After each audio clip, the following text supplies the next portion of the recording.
अच्छा, Indian railways का नाम सुनते ही दिमाग में सबसे पहली तस्वीर क्या बनती है?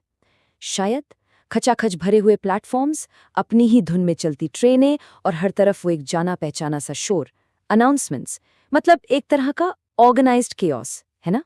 तो ज्यादातर बातें इसी कियोस्क के बारे में होती हैं, पर आज हम इस कहानी को थोड़ा पलट कर देखने वाले हैं। सवाल ये नहीं है कि रेलवे में इतनी दिक्कतें क्यों हैं। असली और ज्यादा हैरान करने वाला सवाल तो ये है कि इतनी चुनौतियों के बावजूद ये सिस्टम आखिर चल कैसे रहा है। चलिए, इसके स्केल को समझने के लिए कुछ नंबर्स देखते हैं। और ये नंबर्स सच में हैरान करने वाले हैं। हर रोज, हर एक दिन इंडियन रेलवेज 2.3 करोड़ लोगों को एक जगह से दूसरी जगह पहुंचाती है। और ये 2.3 करोड़ लोग सफर कैसे करते हैं? खैर, इसके लिए रोजाना 13,000 से भी ज्यादा पैसेंजर ट्रेनें पूरे देश के कोने कोने में दौड़ती हैं। लेकिन रुकिए, कहानी सिर्फ इंसानों की नहीं है। हर दिन ये नेटवर्क 30 लाख टन, जी हाँ 30 लाख टन माल भी ढोता है।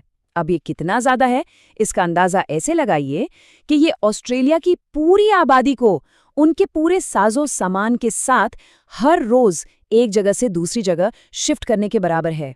मतलब इस स्केल का ऑपरेशन दुनिया में कहीं और देखने को नहीं मिलता। तो फिर इतने बड़े सिस्टम को समझे कैसे?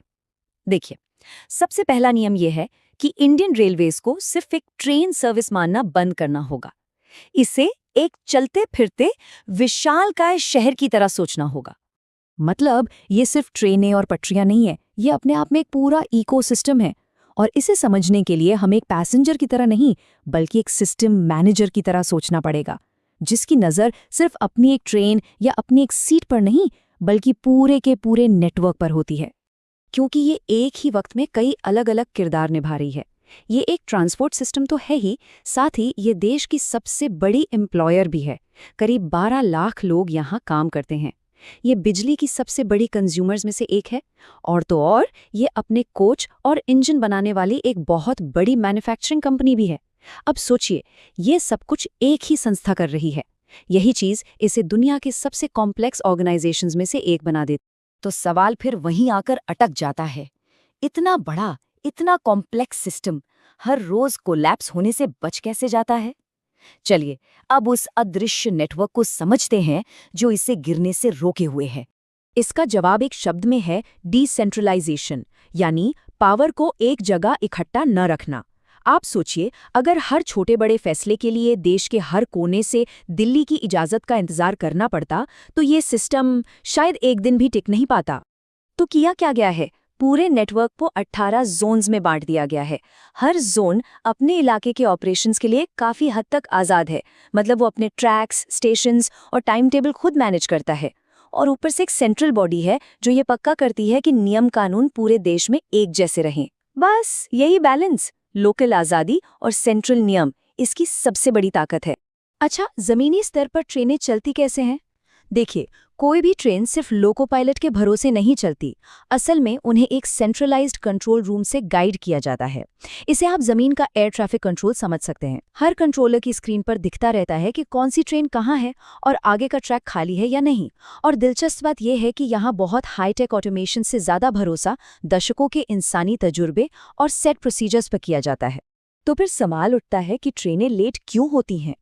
इसकी सबसे बड़ी वजह है कि हमारा नेटवर्क अपनी कैपेसिटी से कहीं ज्यादा काम कर रहा है। देश के जो सबसे बिजी रूट्स हैं, उन पर ट्रैक का इस्तेमाल 130 से 150% तक होता है। मतलब जितनी उसकी क्षमता है, उससे 1.5 गुना ज्यादा। अब ऐसे में थोड़ी बहुत देरी तो होगी ही, लेकिन ये आंकड़ा ये भी दिखाता है कि इस सिचुएशन को मैनेज करना अपने आप में कितना बड़ा कमाल है। अब आते हैं इसके इकोनॉमिक्स पर, वो अनोखा फाइनेंशियल मॉडल जो करोड़ों लोगों के सफर को इतना सस्ता और मुमकिन बनाता है। इसका पूरा राज एक चीज में छिपा है, क्रॉस सब्सिडी। होता क्या है कि आम लोगों के लिए जो पैसेंजर टिकट है, उसकी कीमत जानबूझकर बहुत कम रखी जाती है ताकि हर कोई सफर कर सके। अब जाहिर है, इससे रेलवे को भारी नुकसान होता है। तो इस नुकसान की भरपाई कहाँ से होती है? वो होती है मालगाड़ियों से होने वाली मोटी कमाई से। तो सीधी और सरल भाषा में कहें तो मालगाड़ियां सिर्फ कोयला और सीमेंट नहीं ढोती, वो हम सबके सफर का बिल भी चुकाती हैं। अगर मालगाड़ियां ना हों तो पैसेंजर ट्रेन का सफर इतना सस्ता कभी हो ही नहीं सकता।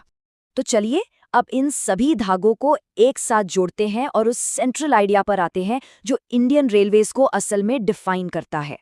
इसकी असली ताकत इसकी स्पीड या मॉडर्न टेक्नोलॉजी में नहीं, बल्कि इसके लचीलेपन, इसकी रेजिलियंस में है। देखिए, ये नेटवर्क रातों रात नहीं बना। इसका विकास दशकों में धीरे धीरे और ज़रूरत के हिसाब से हुआ है। इसने हमेशा चमचमाती नई टेक्नोलॉजी के बजाय उस टेक्नोलॉजी को चुना जो भरोसेमंद हो, मजबूत हो और जिसे आसानी से ठीक किया जा सके। अपने कोच और इंजन खुद बनाने से ये आत्मनिर्भर भी बना, और यही धीमा ऑर्गेनिक विकास इसकी छिपी हुई ताकत है। तो जो सवाल हमने शुरू में पूछा था कि ये सिस्टम ढहता क्यों नहीं, उसका जवाब इन 4 चीज़ों में है। पहला, रिडंडेंसी, मतलब बैकअप के लिए हमेशा दूसरे रूट्स का होना। दूसरा, इंसानी हुनर, अनुभवी स्टाफ जो मौके पर सही फैसला ले सके। तीसरा, स्टैंडर्डाइजेशन, यानी पूरे देश में एक जैसे नियम। और चौथा, अनुकूलन, यानी धीरे धीरे ही सही पर बदलावों को अपनाने की क्षमता। यही 4 पिलर्स हैं जो इसे थामे हुए हैं। तो आखिर में हम ये कह सकते हैं कि इंडियन रेलवेज यकीनन परफेक्ट नहीं है। ये शायद दुनिया का सबसे मॉडर्न या सबसे एफिशिएंट नेटवर्क भी नहीं है, लेकिन ये एक ऐसा सिस्टम है जिसे भारत में, भारत के लिए और भारत की ज़रूरतों के हिसाब से जिंदा रहने के लिए डिज़ाइन किया गया था। और शायद हर रोज़ करोड़ों लोगों को उनकी मंजिल तक पहुंचा देना परफेक्शन से कहीं बड़ा इंजीनियरिंग चमत्कार है।